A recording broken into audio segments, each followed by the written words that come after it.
పేదలకు సాయం అందించడంలోనూ ఆపద సమయంలో అవసరమైన వారికి చేయూతనివ్వడంలో ఇంటర్నేషనల్ స్వచ్ఛంద సేవా సంస్థ లయన్స్ క్లబ్ ఎప్పుడూ ముందుంటుందని లయన్స్ జిల్లా గవర్నర్ గద్దె శేషగిరి అన్నారు.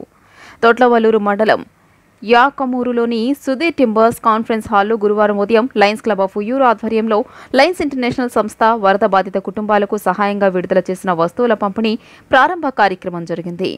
ఈ సందర్భంగా ఏర్పాటు చేసిన సభకు Lions club of Uyyuru president Nerella Teja అధ్యక్షత వహించారు.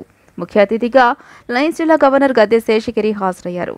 ఈ కార్యక్రమంలో లయన్స్ మాజీ గవర్నర్ పి సుభాష్, జిల్లా ప్రతినిధులు Kolli NV Ramakrishna, Chennareddy Srinivasareddy, NVVS Prasad, Nukala Venkata Sambasivarao, regional chairperson Bandi Jyothi, zonal chairperson MD Ismail, స్థానిక club secretary Nelli Rambabu, treasurer Tinavahi Prasad, Lions ప్రతినిధులు పొగిరి రాము, నల్ల శ్రీనివాస్, ఓరకిషోర్ కుమార్, హసన్ అహ్మద్, నేరెళ్ల కృష్ణ, లయన్స్ స్థానిక ప్రతినిధులు, సభ్యులు తదితరులు పాల్గొన్నారు.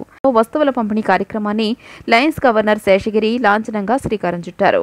లయన్స్ క్లబ్ ఇంటర్నేషనల్ ఫౌండేషన్ వారు ఇటీవల జిల్లాలో అకాల వర్షాలు, వరదల సమయంలో నష్టపోయిన బాధితులకు సహాయంగా ఎల్సీఐఎఫ్ గ్రాంట్ పేరిట వస్తువుల కిట్ పంపిణీ చేసేందుకు ముందుకు రావడం జరిగింది.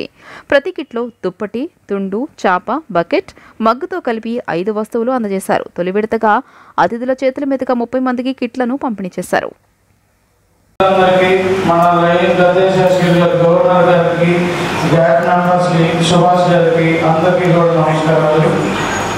ఇవాళ ఈ కార్యక్రమం Uyyuru Lions club of Uyyuru కార్యక్రమానికి ప్రజలందరికీ కూడా ధన్యవాదాలు మరొకసారి తెలియజేస్తున్నాను.